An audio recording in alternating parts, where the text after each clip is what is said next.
ओम अज्ञानतिमिरान्धस्य ज्ञानाञ्जनशलाकया चक्षुरुन्मिलितं येन तस्मै श्रीगुरवे नमः। श्रीचैतन्यमनोभीष्टं स्थापितं येन भूतले स्वयं रूपः कदा मह्यं ददाति स्वपदान्तिकम्।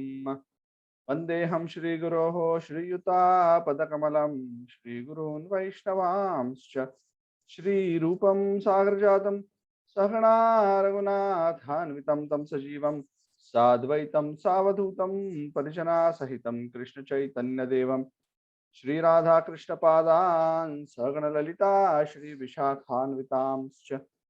हे कृष्ण करुणा सिंधु दीनबंधु जगतपते गोपेशा गोपिका कांत राधा कांत नमोस्तुते तप्त कांचन गौरांगी राधे वृंदावनेश्वरी वृषभानुसुते देवी प्रणमामि हरिप्रिये। पंचकल्पतरुभ्यश्च कृपा सिन्धुभ्य एव च पतितानां पावनेभ्यो वैष्णवेभ्यो नमो नमः। जय श्री कृष्ण चैतन्य प्रभु नित्यानंद श्री अद्वैत गदाधर श्रीवासादि गौर भक्त वृंद।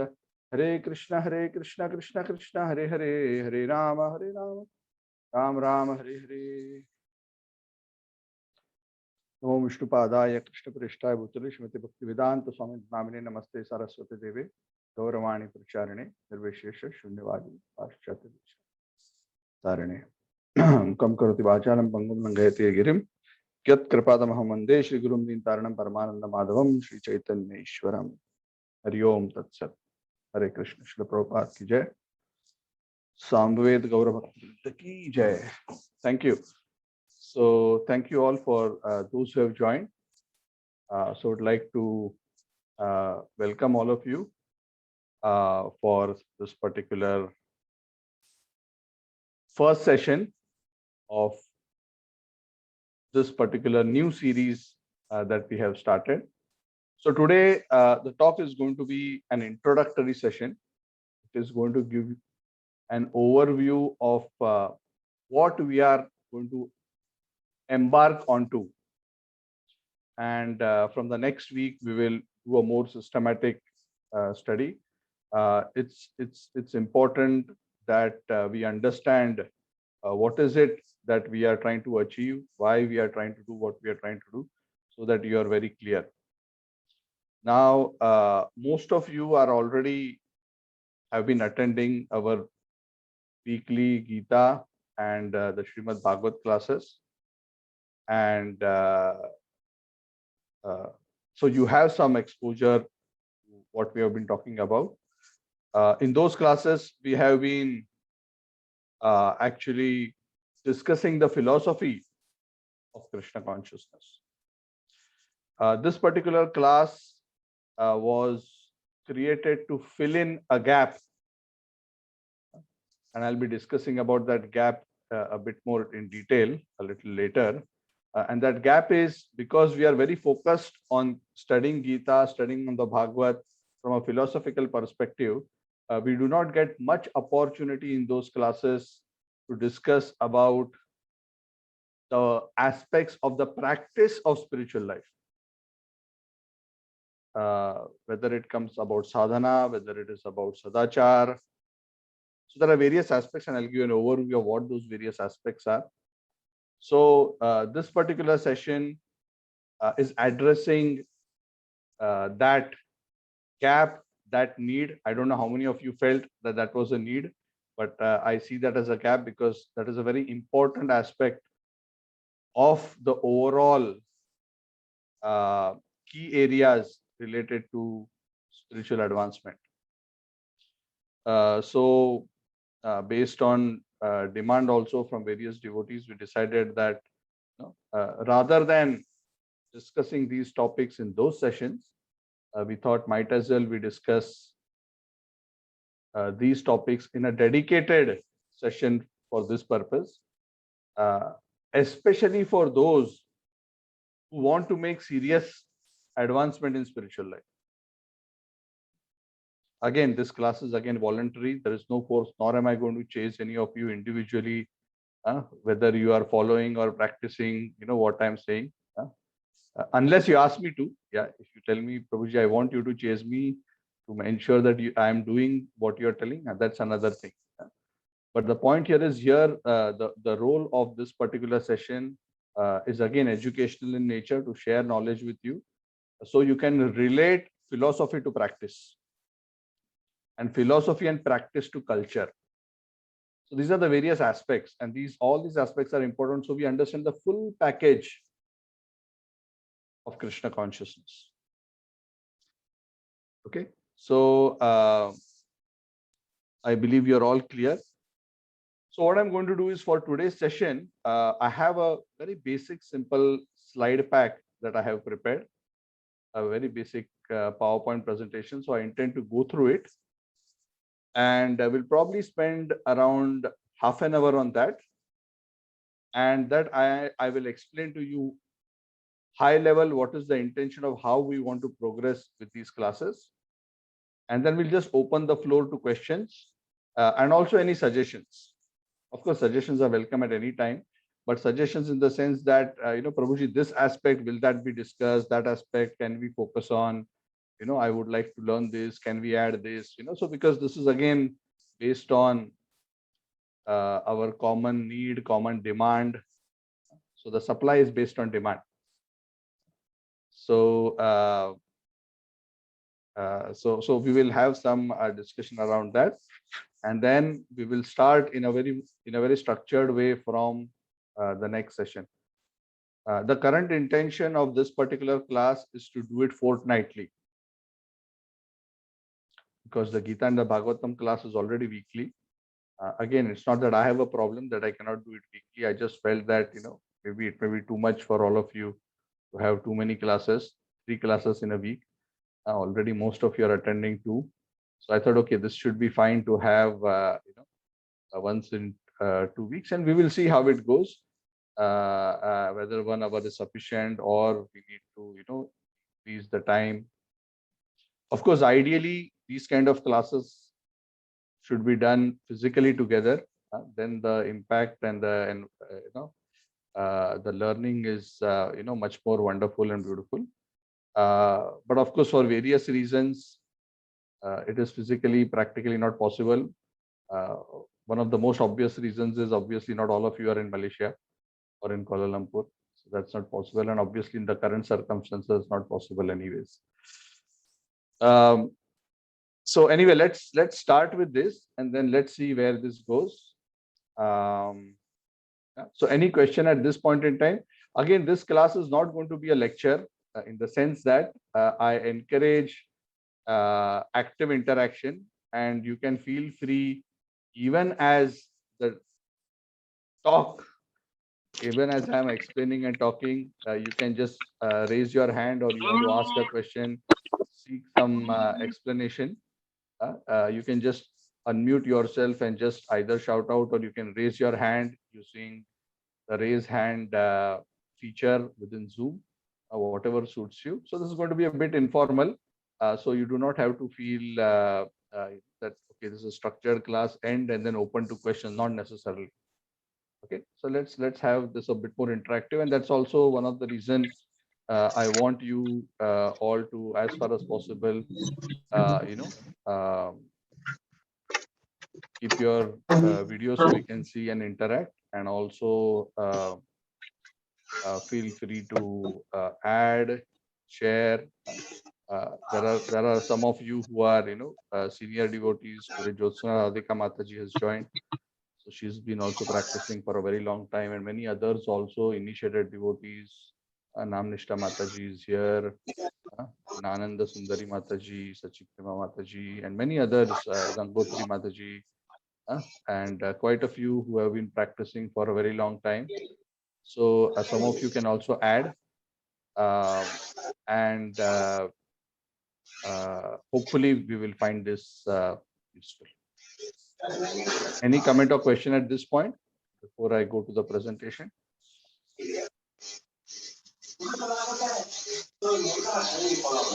So those who are not speaking, you can be on mute while you're not speaking. Okay, so I'm going to share the presentation, and let's quickly go through that one.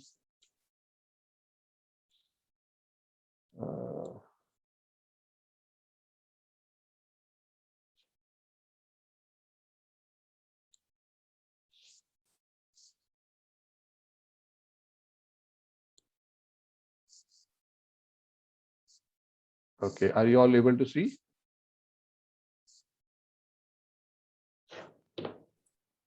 Not it, Prabhuji. It's saying that started sharing. Now we are able to see. Okay, 1 minute. It's not going in the presentation.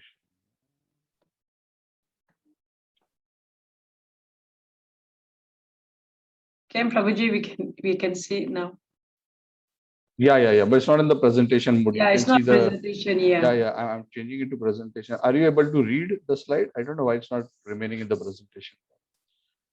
That's a bit strange. Even though I'm changing it to presentation, it's reverting back. 1 second. Let's see this. Okay, never mind. It's not a lot of letters, so it should still be possible.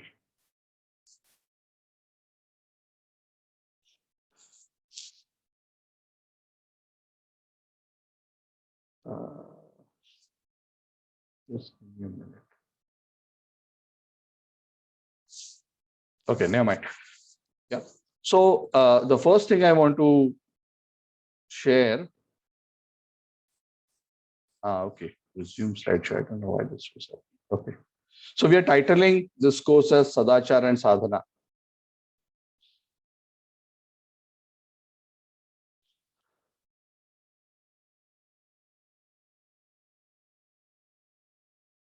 Okay.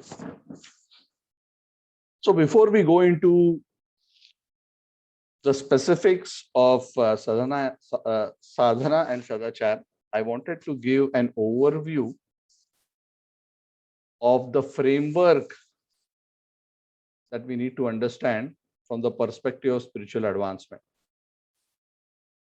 Now, anyone who is practicing spiritual life is known as a sadhaka, a spiritual practitioner.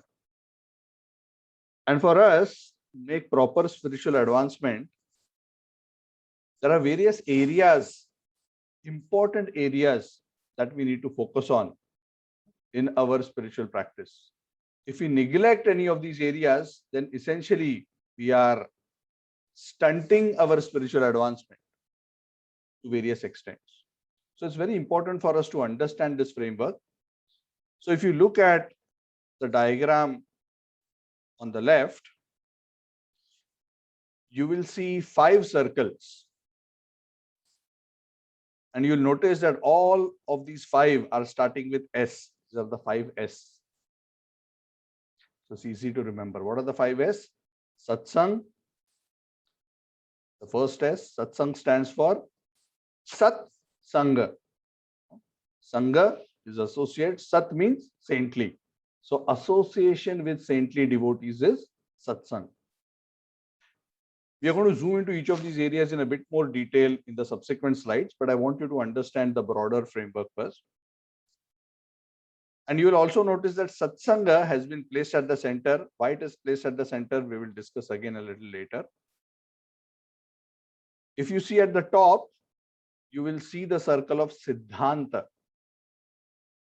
Siddhanta refers to philosophical knowledge. Siddha Anta. Siddha Anta means perfectly established conclusion. Conclusion means what? Philosophical conclusion. So essentially this is spiritual knowledge. Then there is sadhana, third S. Sadhana is a disciplined, regular practice of spiritual life. On the left side, that is sadachar. Sad plus achar. Achar is behavior. Sad means based on truth. So in very simple words, we can refer to it as Vaishnav etiquette and lifestyle, so to say.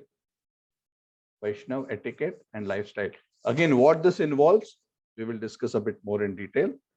And the last but not the least, seva at the bottom, which is service to the Lord, devotees, and all living entities. So all these 5 S are important for our holistic spiritual development. Can anyone tell me why in this particular diagram, this block of satsanga is placed in the center while the other blocks are around it, the other circles are around it. Anyone? If you want, you can unmute yourself and speak. Yes, Vikasji, you want to say something?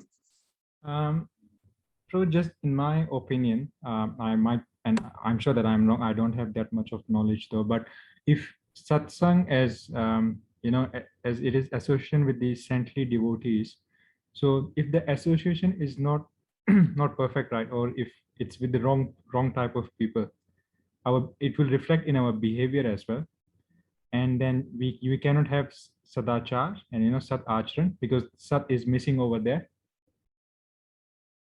We won't be disciplined, and of course we won't be offer services to the Lord as well. Okay, good. Thank you, Vikas Prabhu. Anyone else? Hare Krishna Prabhu, may I try to answer? Yes, please, Shamalaji. Yeah. Okay, I feel that when you have association with saintly devotees, all the others fall into places because an acharya leads by sample. So Very by association with a saintly devotee, all the other S falls into the place. Very So good. Yes, my yes. You have described it summarily. Actually, Vikas Prabhu was essentially also trying to say the same thing, albeit in a different manner. But the key reason, if you see these arrows, this arrows is meaning that satsanga or association of devotees is both the root, the cause of the realization of these other limbs, and also the one which nourishes it. And we'll discuss a bit more about this in the subsequent slides, but that is the reason. Of course, we are not saying that the others are not nourishing each other. Of course, all aspects nourish each other to different extent. I have not complicated a diagram. So if you will say, oh, are you saying Sadachar is not nourishing Seva? No, I'm not saying that either. Of course, ultimately, all limbs are nourishing each other, but Satsanga is centrally very important because Satsang is the very basis of Krishna consciousness. Prabhupada would say that a person who thinks he can make spiritual advancement without the association of devotees, he is insane. Insane means he's a madman. To think that one can make advancement without association of devotees. And the point is, ideally, in all these other limbs, whether it is learning of Siddhanta, whether it is sadhana, whether it is seva, whether it is sadachar, all these activities are best performed in the association of devotees. Because the association of devotees will help in the proper practice, nourishment, and development of each of these activities, whether it is understanding of Siddhanta, practice of sadhana, performance of seva, living proper sadachar. So that's why we have placed satsang in the center. So I'm going to go through each of these 5 areas and delve a little bit deeper.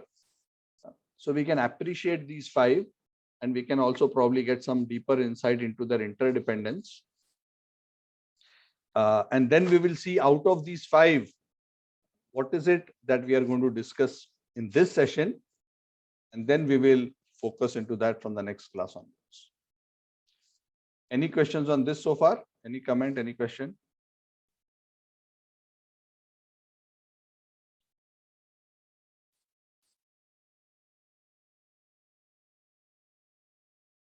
Trying to go to the next slide.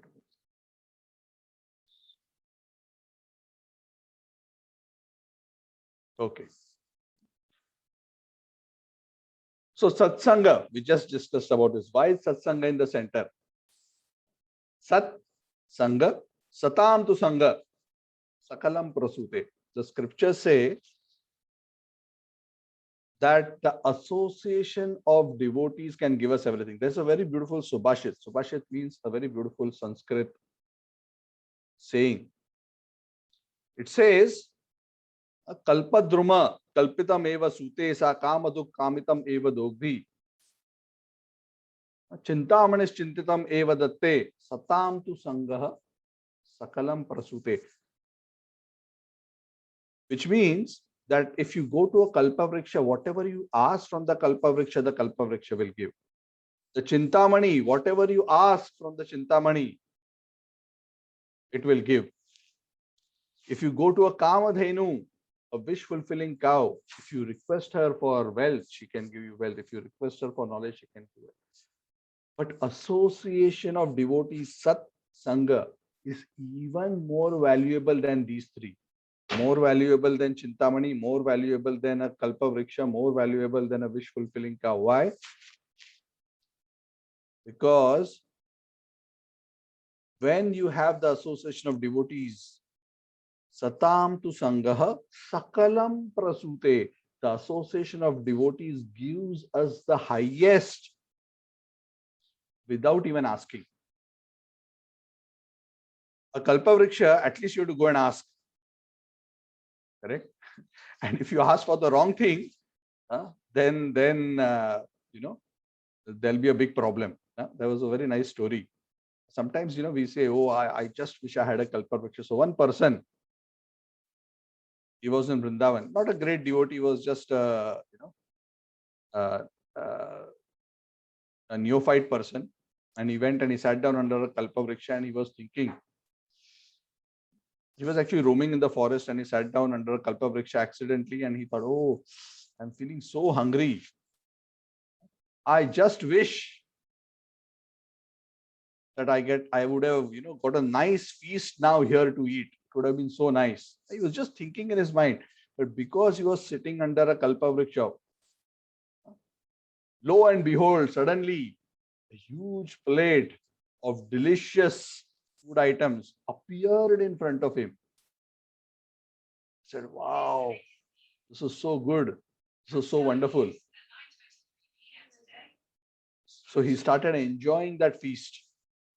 But as he was enjoying that feast, because he was in the middle of the forest, suddenly a thought came in his mind. And what was that thought? Oh, I'm in the middle of the forest.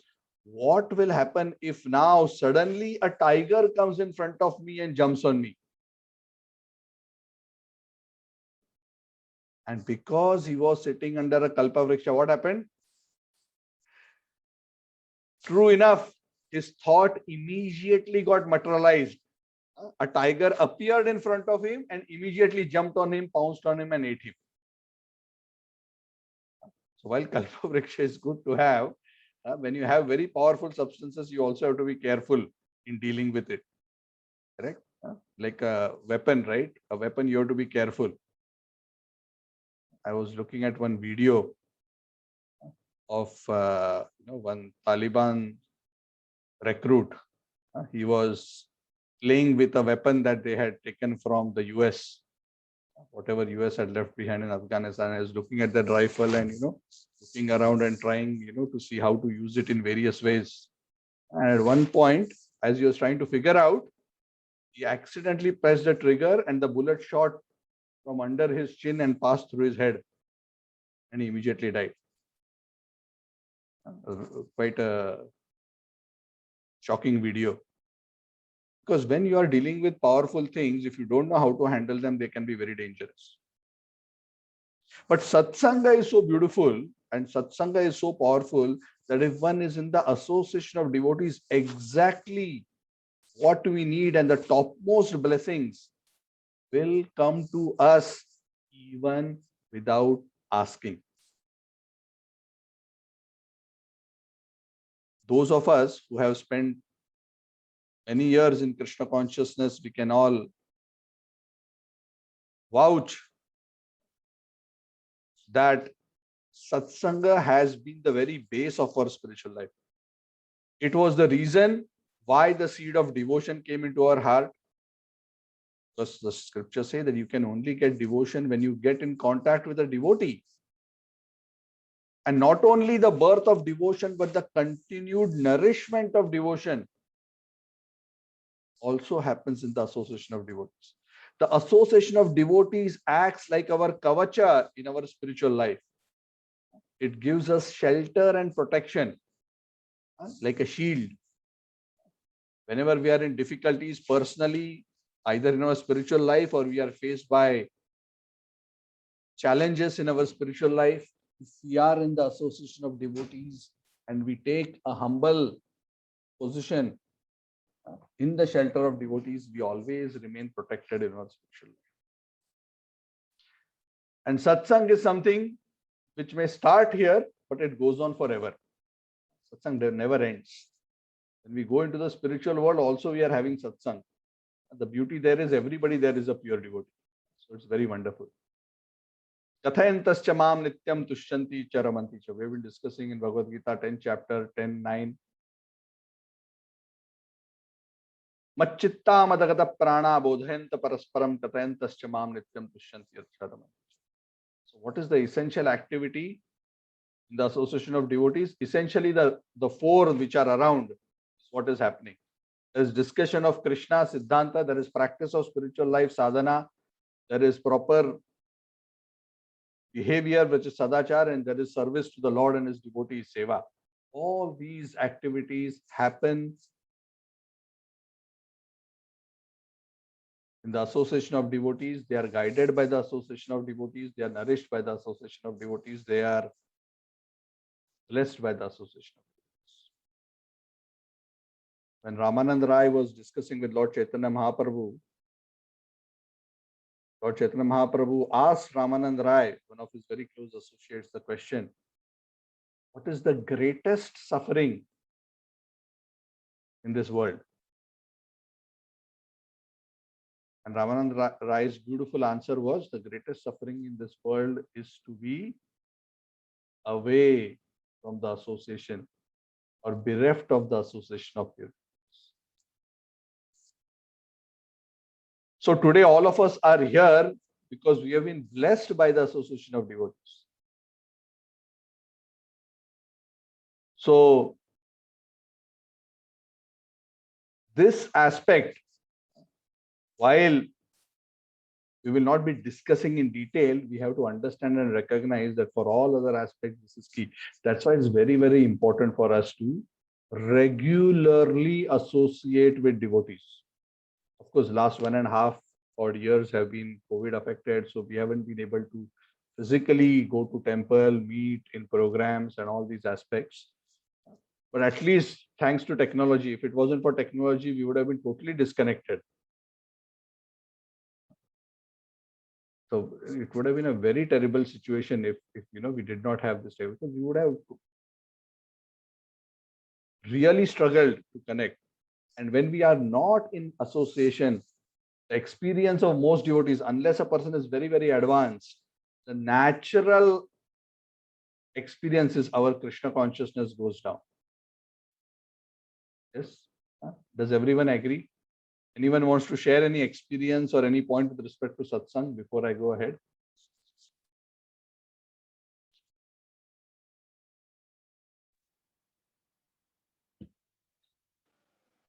Hare Krishna, Prabhu.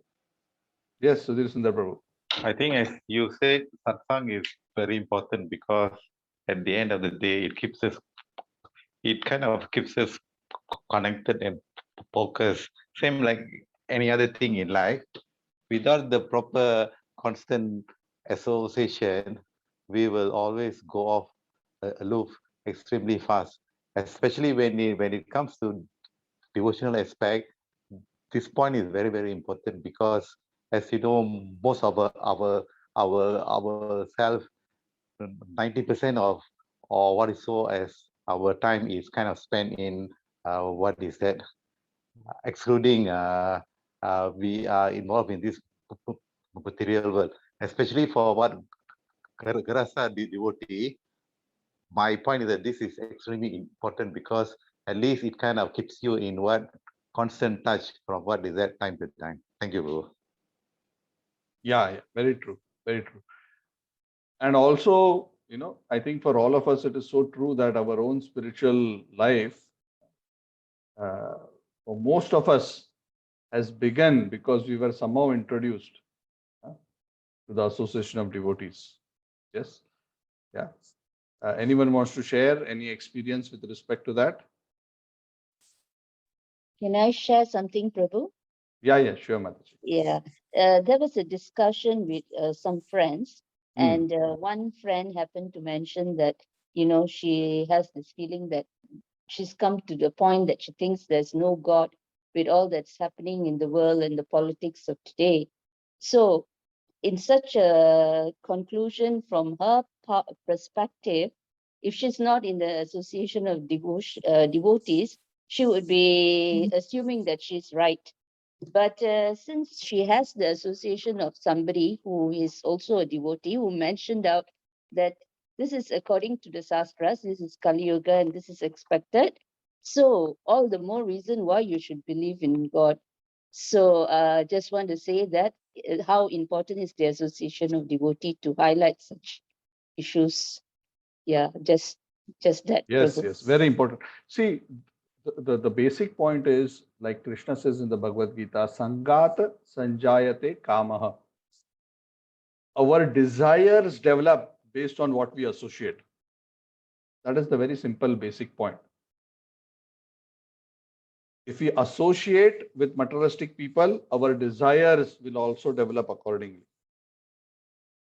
Right? That's why when we went to school, our parents would tell us, make sure you associate with those who are good students. Don't spend time with those who are not studious, those who are frivolous, those who do mischief. If you remain with the mischievous students, you will become mischievous. If you sit with the, so that's why even when we go to college, we all want to go to the best college. Why?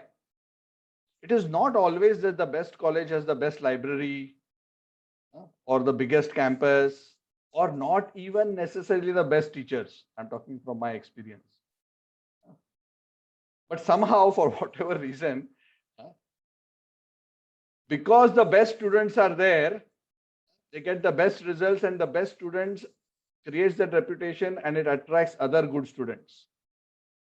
So people want to go, students want to go to the best college because it creates such a wonderful environment of serious study, commitment, dedication to study, that those who come into that environment, even those who are not serious, become very serious in their studies. So the energy that is created in a particular association, whether that energy is material or spiritual, it sucks us in. So that is why this is very important, because in this material world, we are always associating on the outside with so many people having so many different kinds of consciousness. If we fail to have strong association with sincere devotees, our consciousness will tend to go down. So the satsang also uplifts our consciousness, it purifies our desires, it enthuses us, inspires us, uplifts us. So this is the greatest gift. Okay, thank you, Mataji.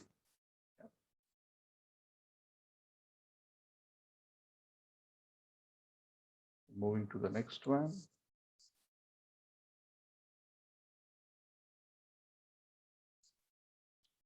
So after satsanga comes Siddhanta. Are you able to read the slide, or am I covering the writing? No, it's clear, Prabhu. Sorry, it's clear? Yeah, Yes. we can Okay, see. fine. Because your window frame is on covering me in my view. I just want to make sure it's not affecting your view. Okay. So the next item is Siddhanta. Like what we discussed, Siddhanta in very simple words is the spiritual conclusion. Siddha, Anta, the perfect conclusive principles. So this is spiritual knowledge. So spiritual knowledge is the basic philosophical framework on which everything else is based. Because all our sadhana, sadachar, seva is ultimately based on a particular understanding, is based on a philosophical framework. It is very important that we understand spiritual truths properly. We may not need to be very scholarly. We don't have to become a big pandit, but the basic understanding of spiritual principles is very important, because the proper understanding of spiritual truths defines and creates the right approach, the right mentality for us to do all the other aspects, how we relate to others, how we practice. Siddhanta answers the question of why very wonderfully. Why am I practicing spiritual life? Why I should do sadhana? Why sadachar is important? Why seva? Why satsang? And of course, the detailed practice comes in the respective areas, which is the how. So in Siddhanta, we can understand it in various ways. So when we talk about Siddhanta as spiritual knowledge, the Bhagavad Gita, we have learned that there are 5 aspects of spiritual knowledge. There is the Jiva, the soul, Ishvara, the Lord, Prakriti, material nature, Kala, time, and Karma, which is activity. So this is, if we understand these 5 and how they relate to each other, essentially we have understood the key concepts of spiritual life. So what is it that is an absolute minimum for us to understand as far as Siddhanta is concerned? Of course, the more we understand, the more deeper we understand, it is better. And there's no limit how much we can understand. In fact, the Chaitanya Charitamrita says a very beautiful verse. It says, Siddhanta baliya chitte na karaho alas, iha haite Krishna lage sudruda manas. Do not be lazy to understand Siddhanta. Why? Because when we understand spiritual truths properly, our mind, our intelligence becomes fixed and convinced. And then we are able to fix our mind and practice Krishna consciousness with firm determination. Determination will come when the intelligence is convinced. And intelligence will be convinced when we make an effort to understand philosophy properly. Isn't it? Will we practice sadhana nicely if we are doubtful? I am not very sure why I should do this. Why really like this? Is this really needed? If we have this kind of a lack of proper understanding, then our intelligence is not convinced. And it's always difficult to do something in a dedicated way if our intelligence is not convinced, isn't it? In any field. What to speak of spiritual life? And this is true for any field. So for spiritual life also, it's very important to be convinced, and conviction comes when we learn Siddhanta in Satsanga. Again, Satsanga doesn't disappear. Especially when we hear and learn spiritual truths from those who have strong faith.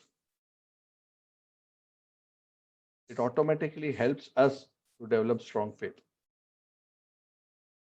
That's why it is said we should especially try to hear from those who are more advanced than us. So in that way, we can develop strong faith, because when we hear in association, we are not simply getting information. When a devotee speaks, he's not just sharing information, he's sharing his faith. He's sharing his attraction for Krishna. He's sharing his dedication. So all these vibrations of spiritual consciousness get transmitted along with the words. And that is how they enter our heart and nourish our heart with faith,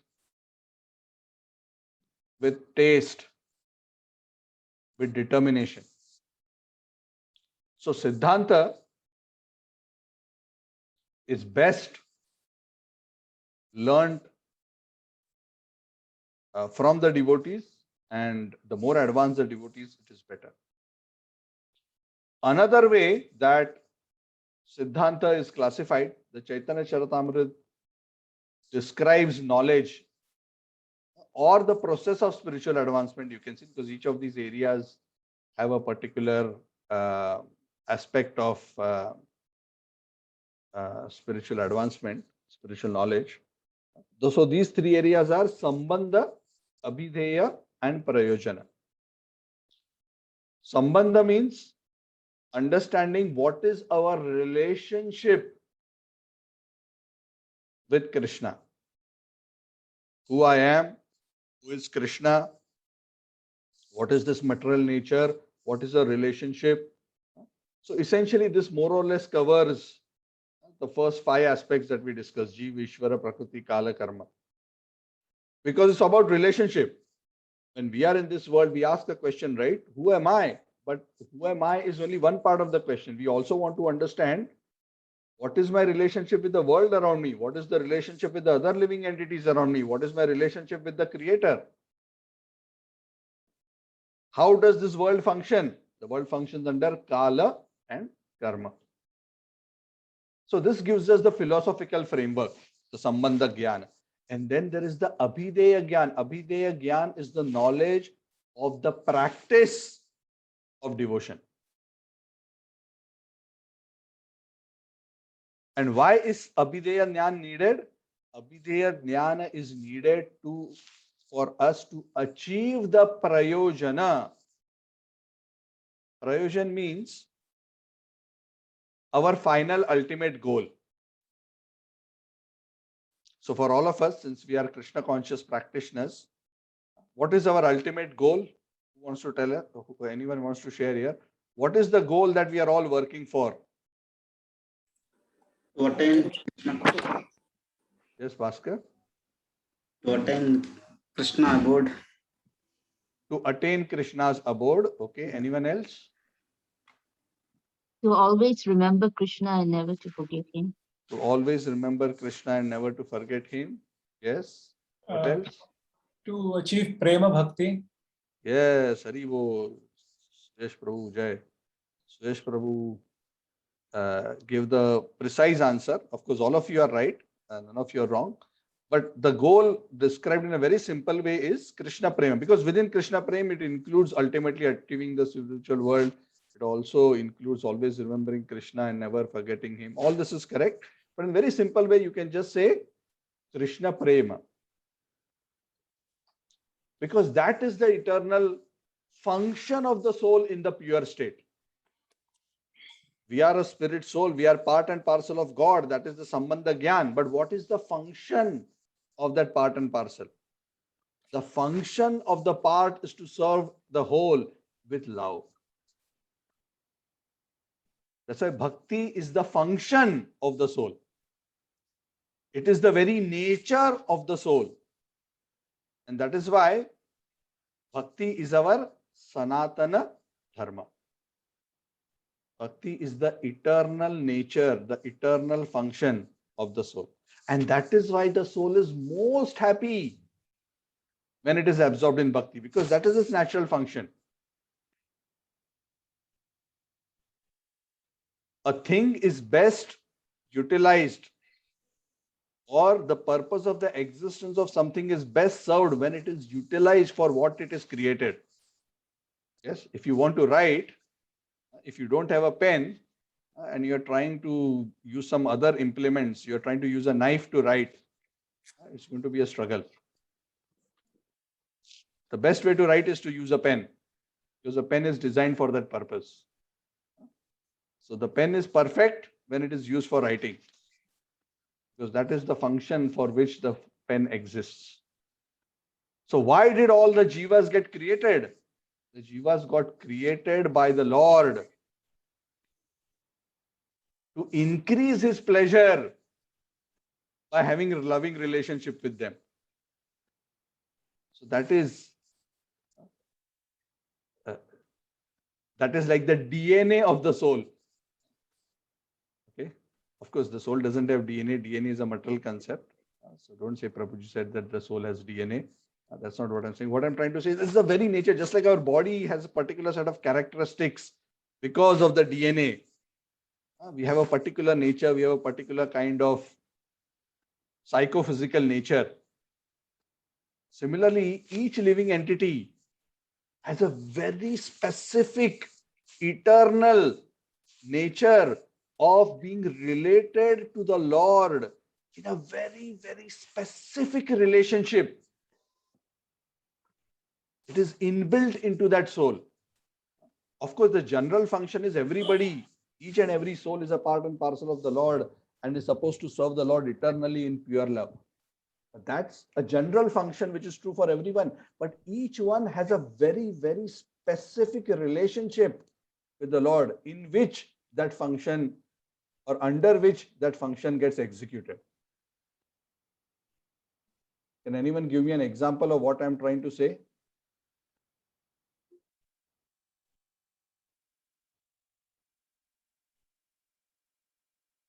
Okay, I'll give you one example. One example is the cowherd boys of Vrindavan. They are also serving Krishna, but they have a very specific relationship with Krishna, that they are a friend of Krishna. So they deal with him in the relationship of friend. Of course, they are also serving. They are also trying to please him and make him happy, but they are serving him like that. Then the gopis are serving Krishna in a different way. Mother Yashoda is serving Krishna in a different way. The trees of Vrindavan are serving Krishna in a different way. They are giving him shade. They are giving him fruits. The water of Jamuna is serving Krishna in a different way by creating a space for Krishna to frolic and enjoy in the waves, perform beautiful water pastimes. So everything that exists serves the Lord in a particular way. The common function is seva with love. But how that seva is expressed depends on the specific relationship. Of course, the specific relationship is eventually realized by the sadhaka in an advanced stage of consciousness. But for us, at our level here, as sadhakas, our function is essentially serving, performing seva for the Lord. Seva is the function of the soul. Okay, so I think we have discussed all the points, the 5 items, the 3 areas, Sambandha, Abhidya, Prayojan. So Sambandha is the relationship, Prayojan is the goal, and the process of achieving the Prayojan is Abhideya. Any questions, any comments on this, on the Siddhanta?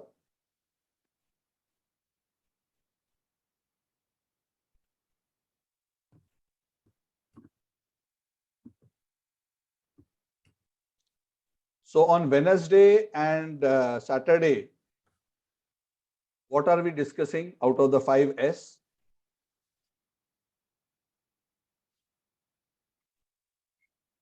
Siddhanta. Yeah, mainly we are focused on Siddhanta, right? We are discussing the 5 items and also the 3 areas. Isn't it? Yeah. Huh? So that part of our spiritual aspect we will continue to discuss on Wednesday and Saturday. We will not be discussing a lot of Siddhanta as a part of this particular class. But I just wanted you to understand the broader framework, and that's why I'm mentioning this here. Of course, Siddhanta is the basis of Sadhana Sadachar Seva. So we cannot talk about Sadhana Sadachar Seva independent of Siddhanta, because all other truths are a derivation of the spiritual conclusions, isn't it? For example, because Siddhanta says that we are part and parcel and eternally servant of Krishna, so our Sadachar is based on that understanding. How should we behave? Basis the understanding that we are servant of Krishna. Yes, then there comes a certain set of rules and regulations, a particular kind of guidelines. Oh, Krishna is not different from his holy name, is Siddhanta. Krishna is most accessible through his holy name, is Siddhanta. The Yuga Dharma for Kali Yuga is chanting the holy names, is Siddhanta. So what is sadhana? This is that the sadhana in Kali Yuga, for us, we have to chant the holy names on japa. Hare Krishna, Krishna Krishna, Hare Hare, Hare Ram, Ram Ram, Hare. I'm just giving you some examples. I am eternally servant of Krishna is Siddhanta. That is why I have to live accordingly by rendering seva, so that my seva bhav is developed for the Lord. This is how seva is derived from Siddhanta. So in that way, we will see that all aspects are derived from Siddhanta. So Siddhanta understanding is very important. But having said that, it's also important to understand that if you understand Siddhanta, but you don't do anything else, correct? That is like, reading a recipe book and not entering the kitchen. I really studied this recipe book. I know all the recipes by heart. I know all, I can tell you everything. But I don't want to enter kitchen. I don't want to turn on the gas, put the pot, cut the vegetable, cook. So then what is the point? Is that a very intelligent thing to do? Obviously not. So we learn the theory so that we can practice properly. And for that whole thing, we need the guidance of good chefs, both to understand the recipes and also to know how to actually cook. Because oftentimes just knowing a recipe is not enough. Right? Otherwise, everybody would have become an expert chef simply by reading books. We need active guidance. And that is why satsanga of senior devotees who are expert in both theory and practice is very important. Okay, I hope this makes it clear. Okay, So, Krishna Prabhu. Prabhuji, one observation. Sorry to cut you in between. yeah, yes, yes, please, yeah. Just now you said that you can't become a very good cook just by knowing the recipe. But there are so many cooks who don't know how to read or write but make very good food. So in the same way, if a person is doing sadhana without understanding Siddhanta, does he still make spiritual progress, or Siddhanta is very important? So suppose someone is chanting or doing some activity, but without any understanding of spiritual knowledge. Just a parallel to what you said about the chefs and the recipe. Yeah. So what do you think? I'll answer, but what do you think will happen? What is your understanding? My understanding is that if he's doing the sadhana, he will definitely progress, because Siddhanta will just make him more firm in his dedication, but sadhana is most important. This is my understanding. Anyone else wants to comment on what Suyesh has asked before I share some Can thoughts I around it? share, Prabhu? Yes, yes, Gangotri Mata. Recall this story about the cobbler sitting under the tree, whereby Narada Muni comes and you want to continue, Prabhu, or should I say? So where Narada Muni comes and he says he's going to Vaikuntha, and he stops at the Brahmana, and the Brahmana will ask him, when you see the Lord, please ask him when I'm going back to Goloka, Vaikuntha, and then he says, okay, and then he will go to the cobbler, will also ask him to ask the Lord. And then when he reaches Vaikuntha, he will ask the Lord. And the Lord will say that the Brahmana will take another 100 lifetimes before he goes back. And the cobbler will go back in this lifetime. So the cobbler is not as knowledgeable as the Brahmana in the scriptures, but then he's thinking about the Lord. So that's the reason why he goes back. So it doesn't necessarily mean that they have to have the knowledge. Is that a correct understanding as well? Interesting thoughts. Okay, so in the interest of Prabhu. yeah, Sudhir Sundar Prabhu wants to add. Yes, Okay, Prabhu. Prabhu. Okay, for me, although what is that? Siddhanta is important, but I think the end goal is that anything you do as far as this spiritual life is concerned, love and devotion is extremely important. If you have the love and devotion, although you might not have the knowledge,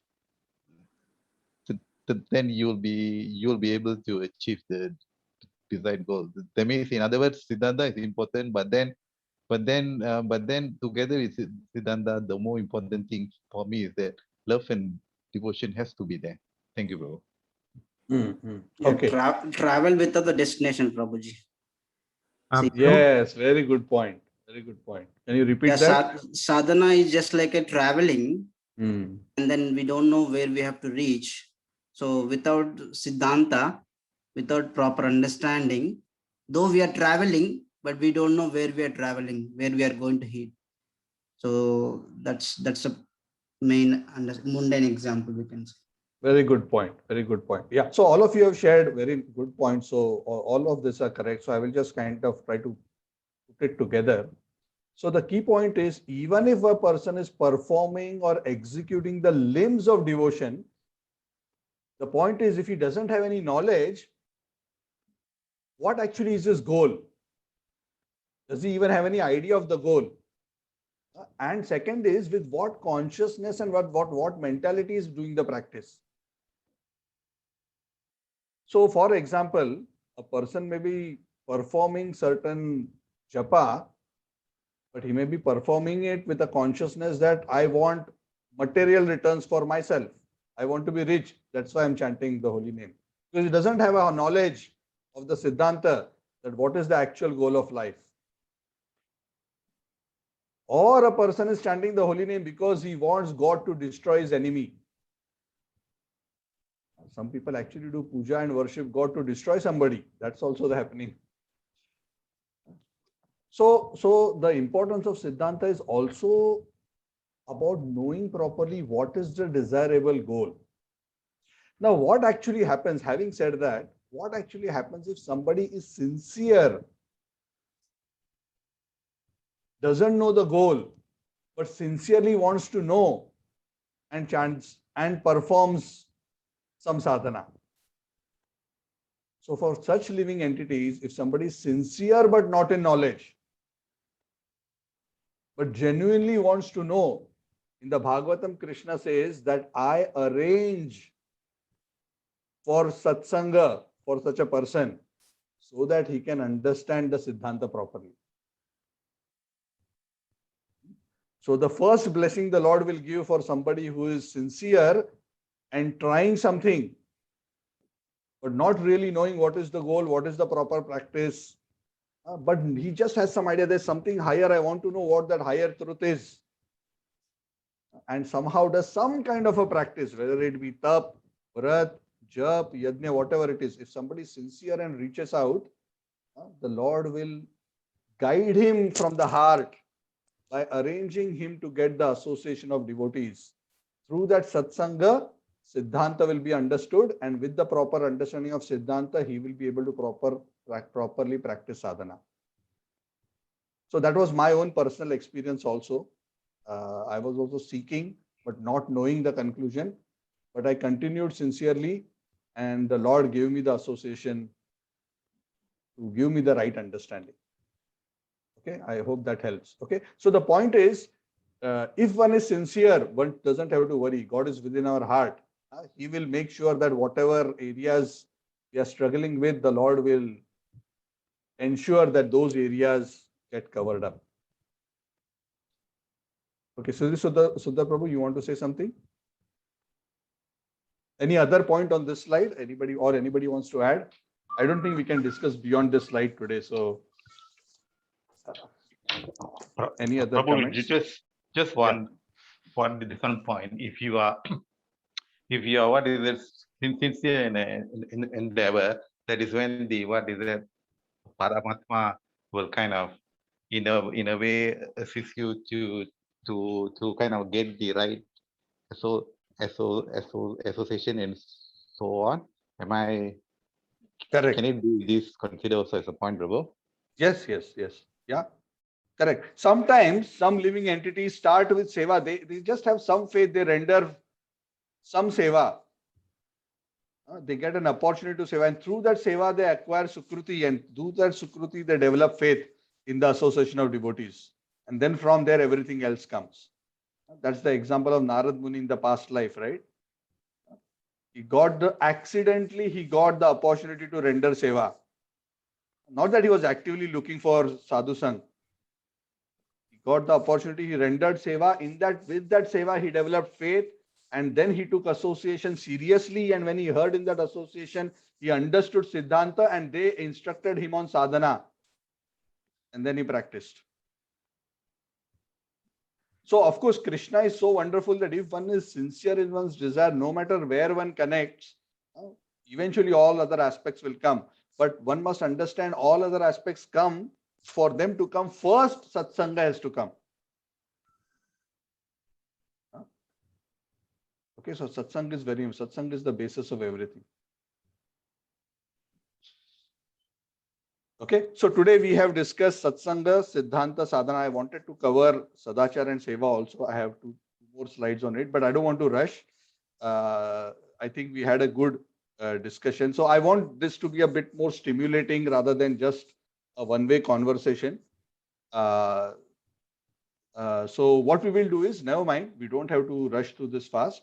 So let's continue the discussion after 2 weeks, and then we will discuss about Sadachar and Seva. And just to let you know upfront, our focus for this class is essentially Sadachar and Sadhana. Siddhanta we are already covering. Seva is about practical service. So we can discuss a bit of this philosophically as a part of Siddhanta, but then this is about, how you engage yourselves in what Seva. So for this, we can connect one-on-one if needed. That is not a subject of direct discussion as a part of the class. And of course, satsang, when we are coming together in this way, this is satsang. So all classes are satsang. So satsang is very much a part of whether it's a Siddhanta discussion, sadhana discussion, or sadachar discussion. So satsang never goes away. But the focus on the technicalities will be about discussion on sadachar and sadhana. So we will relate sadhana and sadachar to the Siddhanta that we are learning. And then we will go into the how of the sadhana and sadachar. How to chant, what are the challenges, what are the problems, sadachar, how one should behave. And we'll look at in the next few slides, look at the various aspects of sadachar, various aspects of sadhana that we're going to discuss. And then we'll go about in a structured way. Now, another thing before we end, in the group, of course, some of you have joined only in the last few hours. I had posted a document. That document is a PDF, which is a manual on Vaishnav etiquette and lifestyle. So we are going to use that as a reference book for this particular discussion. So it's just barely 92 pages or something like that. It's not a very big book. It's a very simple manual. So if you haven't received, I'll post it again because some of you joined after that. I'll post it again in the group. Please keep a copy. And I encourage you to read it. We will go through it in the classes, but even otherwise, you can read through it and come prepared. And in that way, our discussion can be fruitful and you can ask very, very specific questions. So I'm just opening up the floor. It's already 10 o'clock. Sorry, it's slightly about time. Actually, this kind of discussions, 1 hour is usually not enough. I know this. It usually takes 1.5 to 2 hours, but never mind. Let's start with an hour first. So any questions, any comments, any suggestions? Hare Krishna, Prabhu. Yes, Prabhu. Can I just add one point? When it comes to what is that? Sadhu Sangha, is it also very, very important that you what is that, get the right to what is that Sadhu Sangha? Because I think sometimes when different devotees meet, the dosage could be either too high for you or even too low for you. So the point which I'm trying to put across is that it is sometimes very, very important also. You should get the right dosage according to your what understanding and your capacity, not too high and not too low, Prabhu. Thank you. Yes, very true, very true. What association we get also depends on our desire and our sincerity. So if we have the right desire, Krishna will guide us to the right association. And the right association is very, very, very important. We cannot overstate the importance of association in our spiritual life. Prabhuji, Bhaskar here. Yes. Yeah, Prabhuji, this satsang, does it only means to me to have a face-to-face devotee conversation, or it could be like anything over Zoom also we can say satsang? Satsang this is also satsang. We are all discussing Krishna Katha together. Okay. So, of course, if it is face-to-face, it is a more fuller experience. It's a more deeper experience. So that is always preferred where it is possible. But otherwise, this is also satsang. Yeah, because I could sense whenever we're having classes right in Pines condominium, where I felt like I used to have like exuberant while talking to the devotees and hearing. I think that made me like more converted to like this to attend the classes. Yeah. See, what happens is when we are in the physical association of devotees, you must also understand that the energy that the physical association of devotees who are serious and dedicated it creates, and being in that environment has a much more stronger effect on our spiritual development.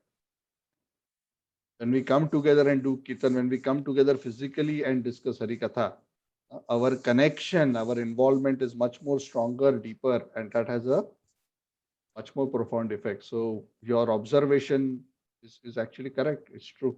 True. So let's pray that we can also have physical classes in the not too distant future. Yeah, sure, Prabhuji. Yes, yeah. So that's why we strongly encourage. I mean, apart from these kind of classes, once a week is good to either go to a physical satsanga or visit the temple on a weekly basis. Not visit means not visit in the sense of just taking darshan, but spending time in the association of devotees. Because a lot of learning happens simply by observing devotees of how they speak, how they behave, how they serve. Huh? So much learning happens simply by being around with devotees, which is very difficult on Zoom. Zoom, how much can you observe? How much can you interact? So obviously our learning also is slower. Yeah, true, Prabhuji. Even I'm also feeling the same. Over the Zoom for the last 1.5 year, I'm not able to participate much because I'm not sure uh, what to talk about, and if we have a personal, then we can talk, like we can express our feelings. Yeah, yeah. Also, one more thing, since you mentioned this, before I forget.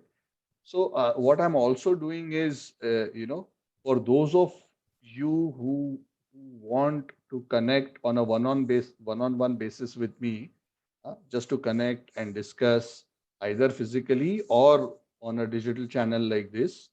Yeah, I'm encouraging you, and that we can do that. So we can discuss on a one-on-one level your spiritual progress, your spiritual questions about your practice, because there are some things which you may feel I'm not comfortable discussing because it relates very specifically to me. I want to discuss my situation, my challenges, my problems at a one-to-one level. So if any one of you, want that, even on a regular basis, maybe say once a month or whatever, or on demand when you want, please feel free to ping me, and then we can arrange. Recently, I met with Suraj's family, all and the bigger family,